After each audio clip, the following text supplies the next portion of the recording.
Unconditional love. John 15, verses 12 and 13 says, "This is my commandment. Love each other in the same way I have loved you. There is no greater love than to lay down one's life for one's friend." Well, my friends, another week has passed, and I wish we were together in worship. But until then, I pray my words and my thoughts are uplifting and inspiring to all of you. Today we are reflecting on love. I want to take it one step further and name it unconditional love.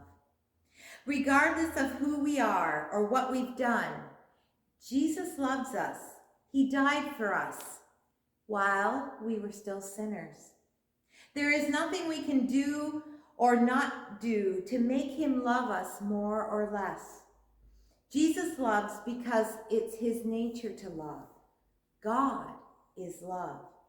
This unconditional love that Jesus has for us isn't easy for our human nature to comprehend. Unconditional love is a selfless act. You're not in it for yourself. For some people, it is easier to understand the concept of earning or receiving something good based upon our performance than Jesus loving us unconditionally. Jesus' unconditional love is an act of generosity and should motivate us to love him back with a grateful heart.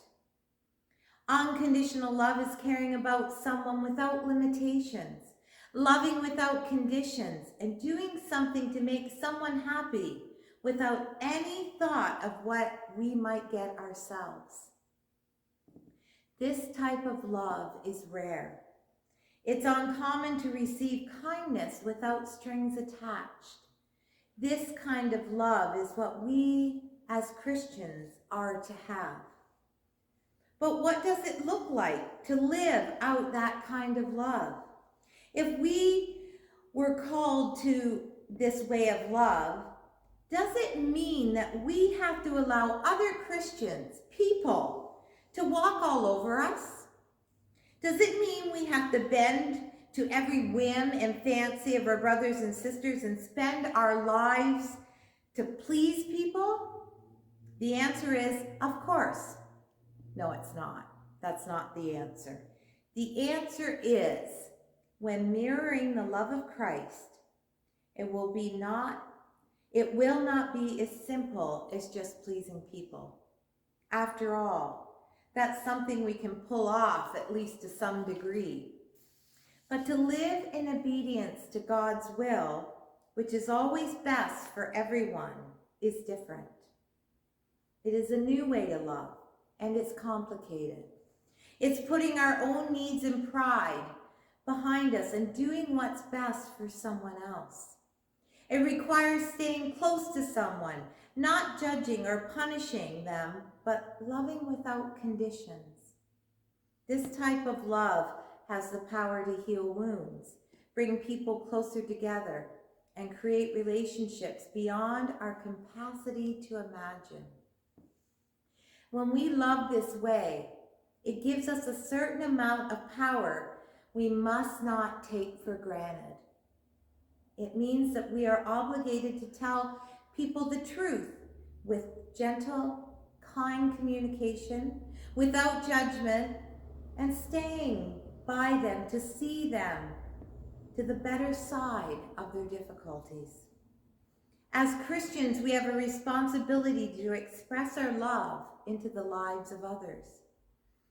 And when we love like Jesus did, this makes it possible for people to see and feel a genuine, intentional love for them. But this takes persistence and sometimes even courage. We have to be able to forgive, to pray for others, to tell others about God, to be humble and caring, and to show others love. The love that Christ was talking about when he said, "This is my commandment, love each other the same way I have loved you." We may never realize or truly know the impact we have in this world, and sometimes it feels we're not doing enough. But God knows best, And we have to be obedient to living out his word daily. We can never give too much, love too much, or care too much. The love that Jesus shared when he was on earth is different from any other type of love.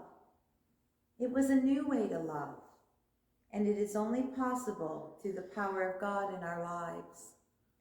So, ask God on a daily basis, what can we do for others? And how do we search out unconditional love?